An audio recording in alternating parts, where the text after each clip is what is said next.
Bienvenidas, bienvenidos a estos comentarios al Código Nacional de Procedimientos Civiles y Familiares. Este es el episodio número 51 y la última ocasión terminamos el artículo 145. Doña Erika, ¿cómo está? Bien, Darío, pues mira, qué bueno que retomamos esto de el código, porque si no nunca vamos a acabar. Y vamos, hay 146, mira, Darío, se trata de las personas que intervengan en las audiencias, cómo deben identificarse previamente, los testigos, las partes, los peritos, se deben identificar. Y algo interesante, protestarán declarar con verdad, Darío. Eso está muy interesante, ¿no? Haciendo de su conocimiento las penas que se imponen a quienes declaran con falsedad. La autoridad jurisdiccional será quien dará fe de todo lo actuado en la audiencia respectiva. Entonces, ¿qué te parece si dividimos esto como en 3 temas? Primero, identificarse previamente. Eso parece algo sencillo y que diríamos, pues no tiene nada de discutible, ¿no? Identificarse.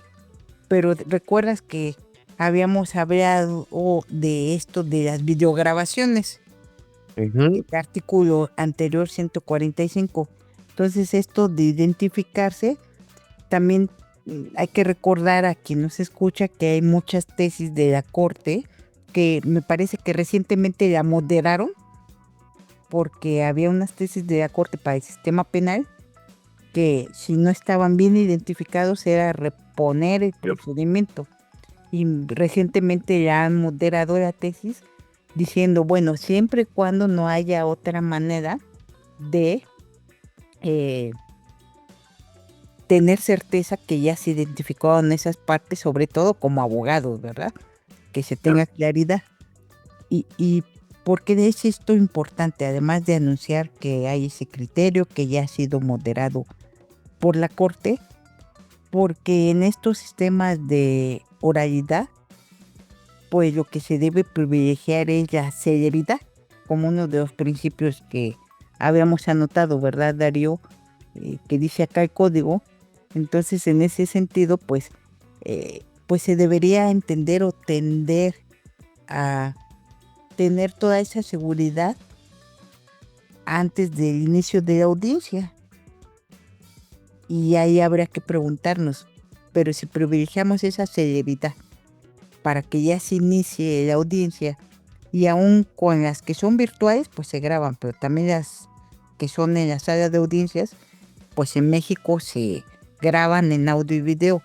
Y ya también hemos dicho en otro capítulo que experiencia de otros países que solo graban el audio.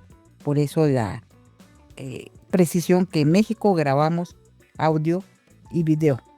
Entonces, si ya se identifican artes para darle prioridad a la celeridad, diríamos, entonces, ¿cómo es la seguridad jurídica si no va a quedar grabado lo de la identificación? Y entonces yo reflexionaría, son de esas cosas que tendríamos que tener, que nos dice el 17 constitucional, no te detengas en formalidades. Y sí es o solemnidades, ¿no? Que yo recuerdo una clase que tuve cuando empezaban estas situaciones de la oralidad en penal. Un profesor que no es mexicano decía, es que se llevan 15 minutos en lo de individualización o 20, ¿no? Porque son muy formales. Aquí, desde levantarse porque entra la persona juzgadora, que todo se anuncia, dice sus nombres, ¿para qué? Entonces son de esas cosas que ahí yo sí tengo, diría, una pregunta y duda genuina, ¿no? Podríamos entrar que estaríamos en formalidad de las que nos dice el 17, no pasa nada si las quitas, o realmente daríamos cabida a que cuando la Corte ha dicho, aunque ya insisto, ya lo moderó, es bien importante que quede videograbado que se identifican las partes. Entonces, ¿qué podríamos hacer? Porque Y lo embono con otra pregunta. Tenemos en esta codificación regulado que va a haber auxiliares para los juzgadores, personal que lo auxilie para tener todo preparado para una audiencia. El secretario o secretarias o alguien tiene una fe o posibilidad de decir: yo vi antes que sí se identificaban las partes y ya puede iniciar directo la audiencia. No sé, son preguntas que habrá que reflexionar muy bien, y que me parece que ¿a qué me lleva todo esto? A que siempre tenemos la idea de seguridad jurídica.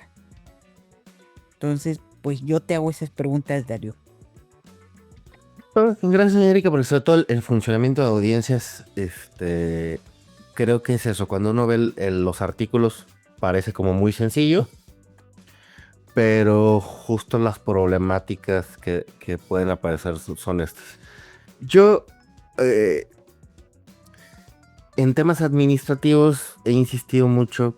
Por ejemplo, hay una tendencia que aparece en la Ley General de Responsabilidades Administrativas, como por ahí hay un artículo 210, 211, algo así, donde dice que cuando el recurso no contenga ciertos datos, de acuerdo a lo que lo que debe hacerse valer, y la autoridad no pueda subsanarnos con la información que tiene a su disposición, entonces previene al particular. Y yo creo que esa es una tendencia basada justo en este entendimiento del acceso a la justicia. Como, o sea, a ver, tú tienes toda la información, tienes todo el expediente, tienes forma de recabar. ¿Para qué haces un requerimiento previo por algo que sí es un requisito de la demanda, recurso? O sea, cuando lo puedes solventar con esto. ¿Por qué voy con eso? Creo que justo, aunque las partes tienen que identificar en términos del 146, si existen otros medios igualmente idóneos para acreditar la identidad de las partes, se puede simplificar esto, que no sea lectura, identificación, porque me acuerdo que hay que enseñar la identificación en la cámara, bajarla, decir nombre, que seguramente eso aumenta muchos tiempos. En audiencia física también debe tener algunos. Nada, te alarga innecesariamente cualquier cosa. Y creo que si tendemos a entenderlo correctamente, pues no hay por qué pasar con una solemnidad, ¿no? Que sería esto. Las personas que intervengan deberán de identificarse. Él previamente permite algún mecanismo así. O sea, pueden tener previamente al arranque de la audiencia, como la primera actuación, previamente lo que comentaba usted, si el secretario tiene fe o con esta discusión que hemos tenido de quién es el fedatario en el proceso, pero pues un levantamiento, corroboración e integración de los documentos al expediente, y demás, y arrancar audiencia rápidamente. Y me parece que justo, que no haya una identificación individualizada durante la audiencia no necesariamente implica una violación al procedimiento, siempre y cuando se pueda satisfacer de formas que garanticen la identidad de las partes intervinientes. En efecto, Darío, pues sí es importante que las puntualizaciones que nos has hecho, y entonces pasaríamos, si te parece, a la segunda parte del artículo, que nos habla de que las personas que declaren, ya sean testigos, las partes que van a ser interrogadas y los peritos, protestarán declarar con verdad, haciendo de su conocimiento las penas que imponen a quienes declaran con falsedad. Y pues sí, se entiende porque hay jurisprudencia de la Corte, si no mal recuerdo, y así lo dicen los tipos penales, pues que para que te puedan imputar la falsedad de declaración en un juicio, pues te tuvieron que avisar que puede ser un delito, ¿verdad? Por eso aquí claramente lo dice. Con eso pues yo no tengo problema, porque insisto, así están los tipos y así hay jurisprudencia que para que se pueda actualizar. Pero esto de una cosa para mí es que te avisen, oye, no vengas aquí a decir falsedad, y otro de protestar, declarar con verdad, ¿no? Porque ahí empezamos, digamos, con sutiles diferencias, y que no es porque uno se ponga teórico y cosas que no son útiles, pero me parece que sí es diferente esa situación de protestar, declarar con verdad, porque pues son fórmulas un poco antiguas, ¿no, Darío? Que te digan que protestas, declarar con verdad, y entonces si protesté, declarar con verdad, y me hacen de conocimiento que no me pueden imponer, que si es falso tendré una consecuencia, entonces ya bastará, o cómo. ¿Me explico? Sí, claro, no, a ver, la primera cosa que me llama la atención era justo lo que está diciendo usted, en la redacción de protestarán, declarar con verdad. Uh-huh.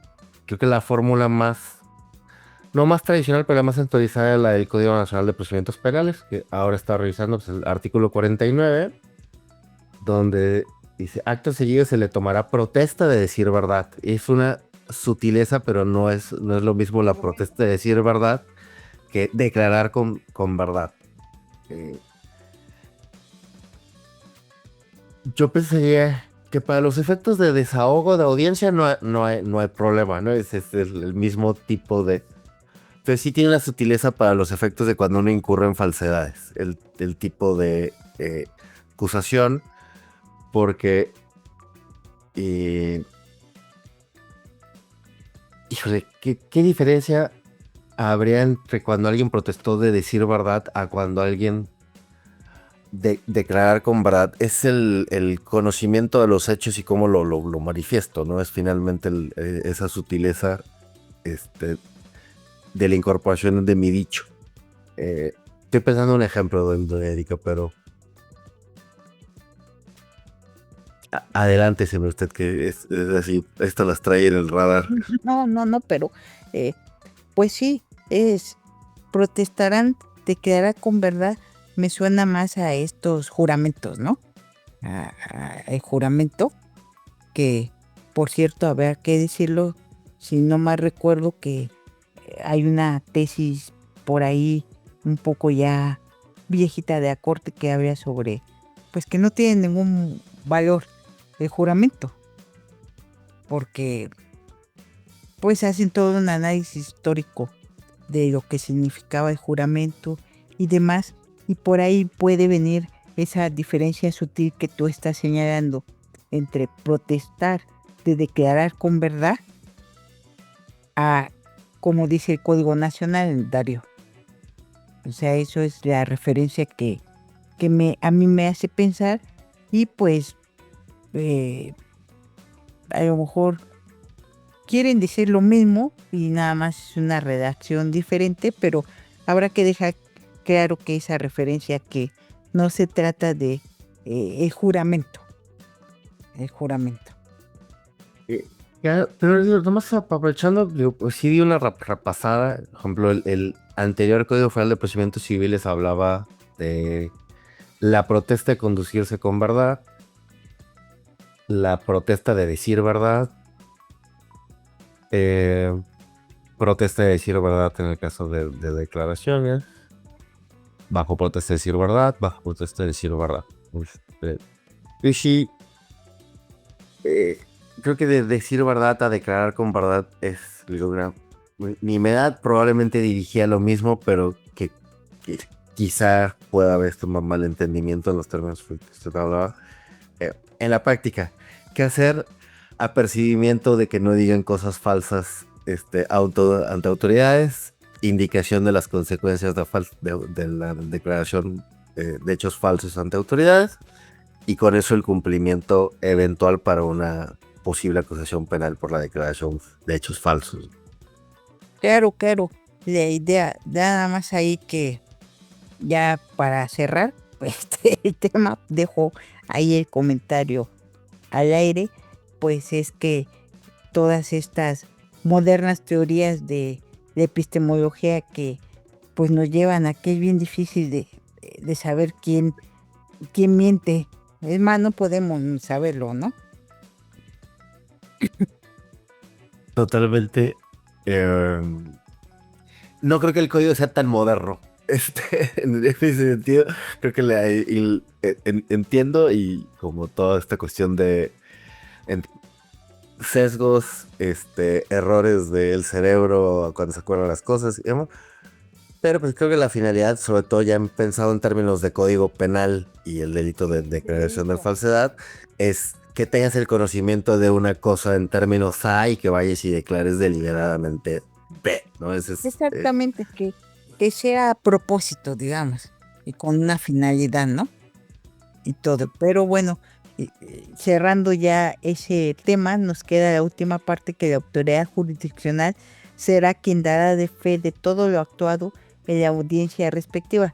Entonces, ves que decíamos previamente, entonces sí podrá ser entonces otra persona, porque dice la primera parte, regresando a identificarse previamente. Entonces, la autoridad será quien dará de fe de todo lo actuado en la audiencia respectiva. Y entonces, previamente, sí podríamos seguirlo interpretando como me mencionabas, que es antes del inicio de la audiencia, y para que ya se tenga identificado, o podría interpretarse que como es algo para la audiencia, previamente es al inicio, pero que quien tiene que dar fe y ante que se identifiquen será ante la autoridad jurisdiccional.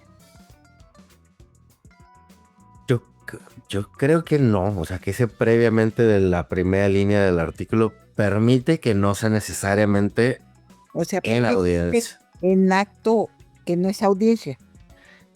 Yo creo que sí permite hacer eso. Sí.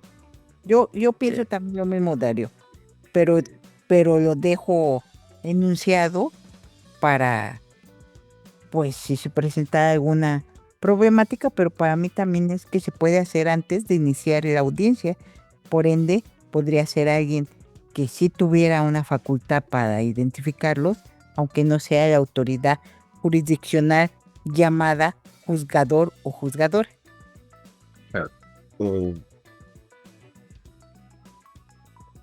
De nuevo, esto sí ya lo hemos comentado un par de veces, es que es muy raro que el código le da fe al juzgador o juzgadora. Ahora en estos términos o tienen, pero no creo que lleve, o sea, justo no por el hecho de que ahora el juzgador, juzgadora tenga fe pública de lo actuado en la audiencia, Dentro de la audiencia, sí. creo que no conlleva que la identificación tenga que ser necesariamente ahí, o que no haya más personas con fe pública Es para actos que no sean en la audiencia. Ya, porque, por ejemplo, digo, ya lo hablamos en otro episodio, pero en adelante pues, se ve que el secretario judicial tiene fe pública para otros actos y otras actuaciones. Exactamente. Entonces, eventualmente, Podría, sí, yo creo que sí. pues así, Dario, pues fin del artículo 146, Dario. Muchas gracias. Gracias a usted, doña Erika. Aprovechamos y hacemos cierre, andamos en buen tiempo. Sí, Perfecto. Muchísimas gracias. Nos vemos en el siguiente episodio. hasta luego.